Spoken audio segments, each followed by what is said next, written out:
कैसे बरेली के एक मौलाना ने यूपी की पॉलिटिक्स में विवादित बयानों की एंट्री कराई। पहले तो तौकीर रजा कांग्रेस में शामिल हुए। जब उनके जहरीले बोल वचन को बीजेपी ने पकड़ा तो मौलाना ने कांग्रेस पर भी हमला शुरू कर दिया। अब मौलाना की बाटला हाउस एनकाउंटर पर भड़काऊ तकरीर रिलीज हुई है।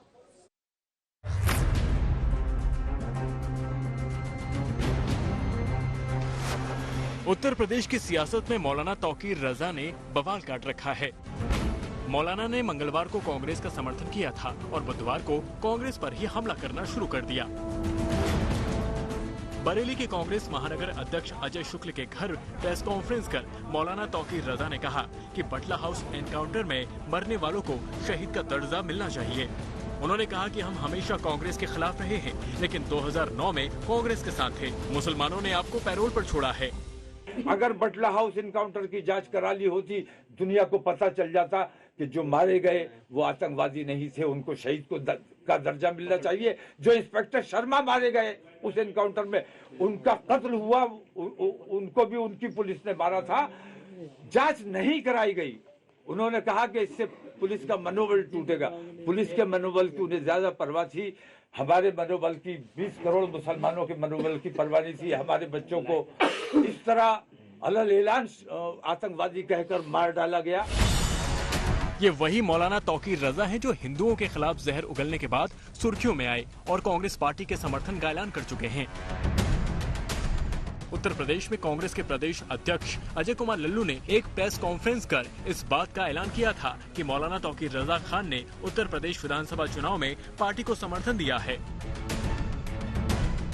समीकरणों की राजनीति नहीं, धर्मों की राजनीति नहीं, जात की राजनीति नहीं, इस बार उत्तर प्रदेश में मुद्दों की राजनीति होगी और युवा, नौजवान, किसान, गांव, गरीब, महिलाएं उत्तर प्रदेश में कांग्रेस की सरकार बनाने जा रहे हैं। पूर्ण बहुमत से आदरणीय प्रियंका गांधी के नेतृत्व में सरकार।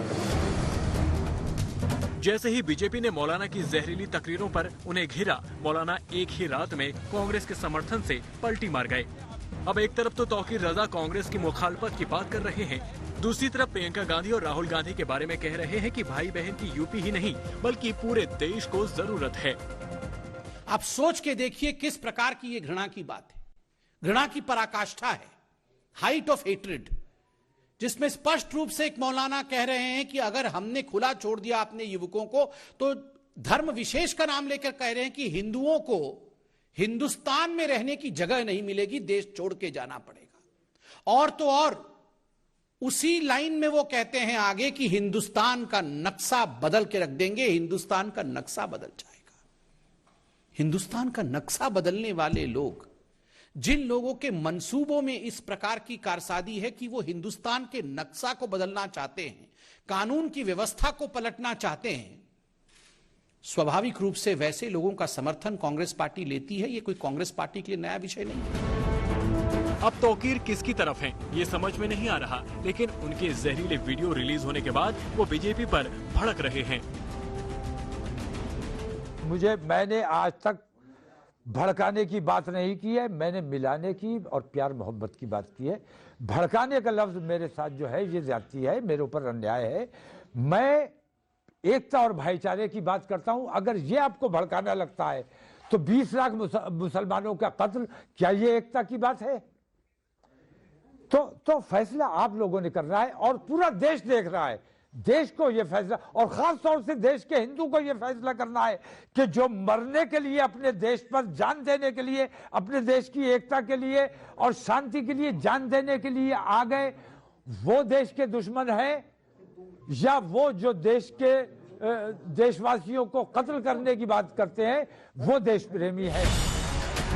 मौलाना तौकीर रजा ये भी कह रहे हैं कि वो समाजवादी पार्टी में मंत्री रह चुके हैं, लेकिन सबसे ज्यादा दंगे समाजवादी पार्टी के कार्यकाल में ही हुए हैं और उनमें बेगुनाह मुसलमानों को जेल में डाला गया था, इसलिए कांग्रेस को मौका मिलना चाहिए।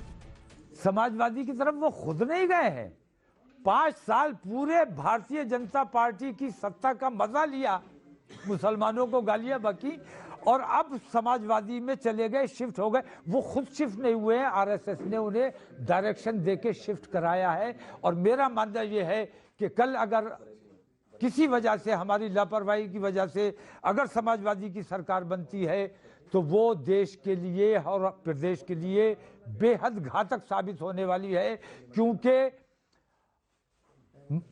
योगी आदित्यनाथ के जो काम बाकी रह गए हैं या आरएसएस जो उनसे काम लेना चाहती थी, जो काम पूरे नहीं हो सके, वो काम अखिलेश से लिए जाने हैं और अखिलेश आने वाले उत्तर प्रदेश के नीतीश कुमार साबित होने वाले हैं।